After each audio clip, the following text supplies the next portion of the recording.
Notre mail commercial@newworldtv.com. Madame, Monsieur, nous voici de retour sur ce plateau pour vous parler des accords de partenariat économique que signent les pays africains avec l'Union européenne. L'UE demande aux ACP de renoncer à lever des taxes de douane sur les importations de biens en provenance de l'Europe. Est-ce que la suppression des barrières douanières à l'importation n'est pas un risque? C'est évidemment un gros risque, surtout pour les pays où vraiment les droits de douane constituent une ressource très importante, représentent une part importante des ressources budgétaires. Et l'Afrique en général va perdre beaucoup, mais ça dépend des États. Et malheureusement, d'après les études publiées par le South Center, c'est un organisme officiel basé en Genève qui fait les études sur les pays sous-développés. Le Togo va beaucoup perdre. On estime à quelque chose de 230 millions d'euros à la fin des différentes phases de démantèlement des droits de douane. Et malheureusement, c'est le Togo qui perd le plus. Pourquoi? Bon, ça, je n'ai pas consulté tous les indicateurs qu'ils ont pris en compte pour évaluer cela. Mais vous allez voir que après le Togo suit le Sénégal. Donc, le Togo économiquement, le Togo par rapport au Sénégal. Voilà, et maintenant, on va voir que pour la perte des ressources, le Togo va perdre plus. Bon, je n'ai pas pu évaluer le taux de ces démantèlements sur le budget togolais ou bien sur le PIB, mais vraiment, c'est quelque chose. Mais le Togo ne peut pas trouver une passerelle pour combler ce déficit budgétaire? Oui, bon, en fait, ce n'est pas seulement le Togo qui va... c'est l'exemple que vous donnez. Oui. De façon générale, quand ils ont vu que cela va peser beaucoup sur les économies, ils ont dit que bon, les États devaient, l'Union européenne, les États devaient renforcer leur système fiscal. Vous voyez? Donc, bon, pour commencer, quand les négociateurs ont vu qu'il y aura vraiment de sérieux pertes, ils ont demandé à ce qu'il y ait une certaine compensation pour commencer. Et ils ont tiré et ils ont obtenu quelque chose de 6,5 milliards d'euros. Mais à l'analyse, finalement, qu'on a vu les différents composants de ce financement, on s'est rendu compte qu'en fait, en réalité, l'Union européenne n'ajoutait rien de plus. C'est en fait une sorte de recyclage du Fonds européen de développement. Donc ça veut dire qu'aujourd'hui, si on pense que c'est à cause des APE qu'on a les 6,5 milliards, c'est tout faux, puisque sans les APE, le FED existe et va toujours pouvoir les 6,5 milliards. On peut parler là d'un jeu double? Qu'est-ce qu'on peut dire? C'est bon.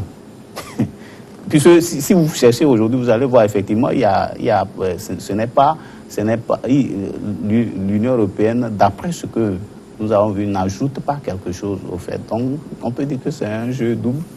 Bon. Donc, la production... Bon, maintenant, si je vais ajouter, maintenant, à côté de ça, maintenant, ils disent qu'il faut renforcer le système fiscal. La pression fiscale devrait augmenter. Or, en réalité, regardez, ils ont dit que les APE, le démantèlement des droits de douane donnerait plus de pouvoir d'achat au pays. Mais si maintenant, pour compenser cela, il faut augmenter, ou bien il faut avoir une pression fiscale plus forte. Donc déjà, ça enlève du pouvoir d'achat. Donc quelque part, c'est comme si, bon, c'est-à-dire que on refuse de faire payer les droits aux importateurs ou bien aux exportateurs, et c'est nous qui allons encore subir ça. Donc, franchement, on dirait que nous sommes là dans un cercle vicieux total, quoi. Mais quels sont les secteurs, les domaines qui seront le plus impactés? Bon, les domaines qui seront impactés, et d'après ce qu'ils ont dit, ils ont dit par exemple que le secteur agricole ne sera pas c'est-à-dire qu'il n'y aura pas importation, c'est-à-dire qu'il n'y aura pas suppression de droits de douane pour les pour les importations du secteur agricole, puisque en fait c'est dans ce domaine que nous on pourrait être plus compétitifs. Là encore, il y a un problème, puisque l'Union européenne a exclu le secteur agricole de ces négociations-là. Or, l'Union européenne subventionne très sérieusement le secteur agricole. Donc, c'est ces subventions-là qui font que les produits d'agriculture reviennent moins chers et donc déstabilisent nos produits. Qui crée une concurrence déloyale. On pouvait appeler ça concurrence déloyale, mais puisque on ne peut pas négocier ça, on ne peut pas parler de ça, puisque en fait, même à l'OMC, pour les négociations des accords de l'OMC, l'Union européenne a pris soin de réserver ce cas-là spécialement. Mais quand même, ces subventions énormes que l'Union européenne accorde à toutes ces exportations bénéficient à ces produits-là qui vont venir chez nous et perturber nos économies. Des exemples comme ça existe par exemple au Cameroun où la filière avicole vraiment a pâti sérieusement. Ça veut dire que nos États aussi sont appelés à subventionner leur agriculture. Voilà. Effectivement, lorsque vous voyez dans tous les accords de libre-échange, les États prennent soin de soutenir les industries ou les entreprises qui subissent plus de ces libre-échanges. Donc, or, vous allez trouver ça aux États-Unis, en Union européenne, ces mesures existent. Mais nous, est-ce que nos États ont cette capacité de subventionner? La question, est-ce que nos États ont les moyens? Non, ils n'en ont pas. Ils n'en ont pas pour subventionner. Donc, maintenant, ce qui est intéressant, ce qu'on peut quand même... Des mesures voilà, qu'ils peuvent prendre nos États. Voilà. Donc, il y a quand même les protéger la production locale. Justement, il y a des mesures de protection. Effectivement, il y a des mesures de protection. Et je peux citer 3. Il y a, par exemple, les droits et taxes de douane à l'exportation que les États peuvent, que l'Afrique peut taxer aux produits d'exportation lorsque, par exemple, en cas pour ce qui concerne les industries naissantes ou pour les produits ou lorsque, par exemple, l'État a besoin des ressources supplémentaires spécifiques, ou bien lorsque, par exemple, le marché de l'industrie naissante est perturbé. Il y a aussi les mesures de sauvegarde bilatérale également qui permettent au pays de suspendre le libéralisme ou bien la libéralisation sur un produit donné. Et ça, c'est renouvelable, c'est 4 ans renouvelable une fois. Et il y a aussi des mesures de protection.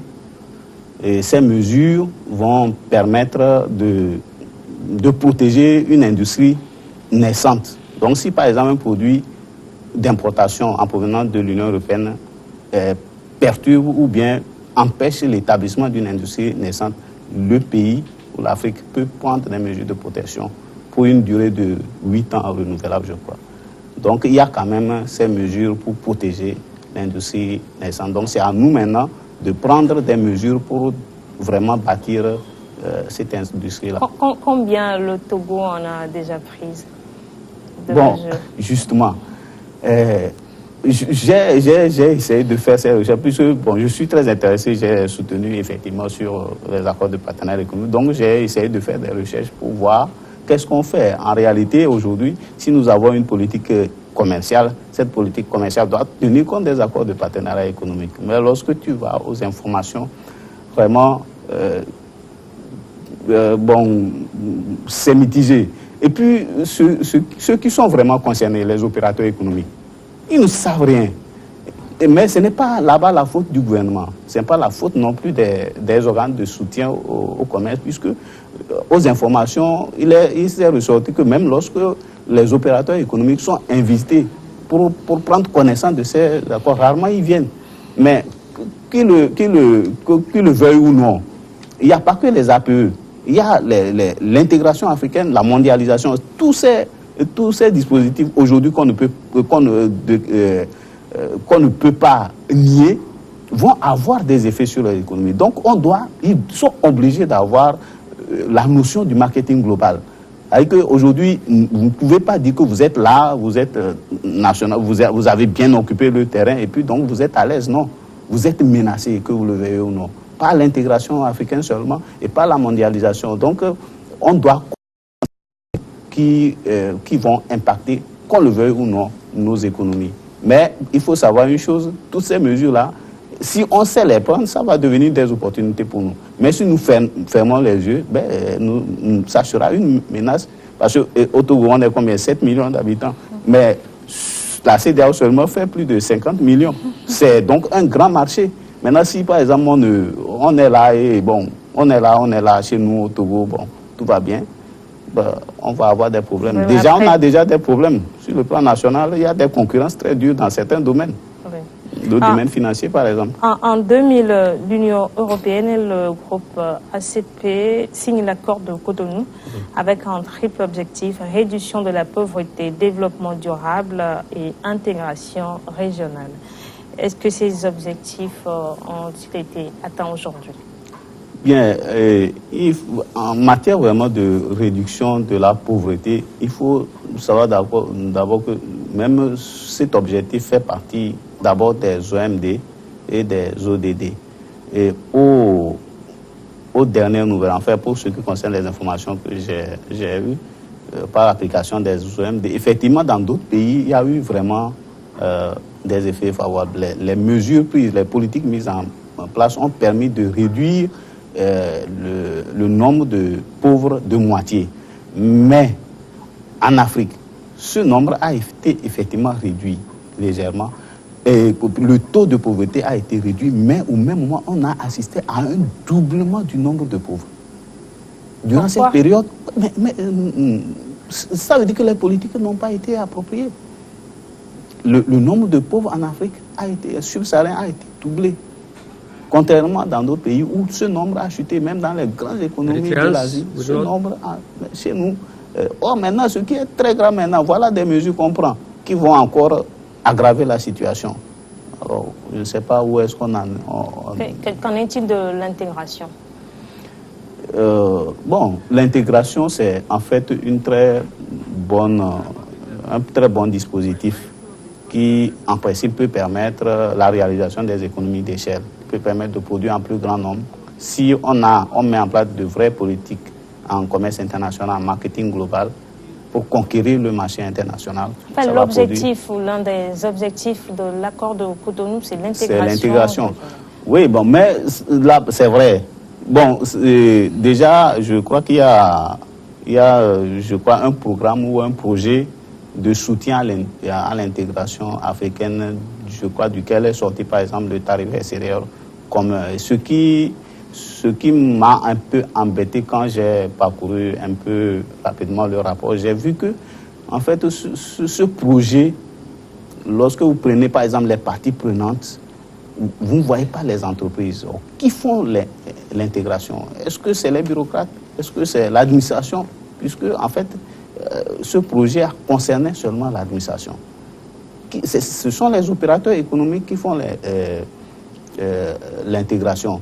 Donc c'est à eux, c'est leur capacité qui doit être renforcée.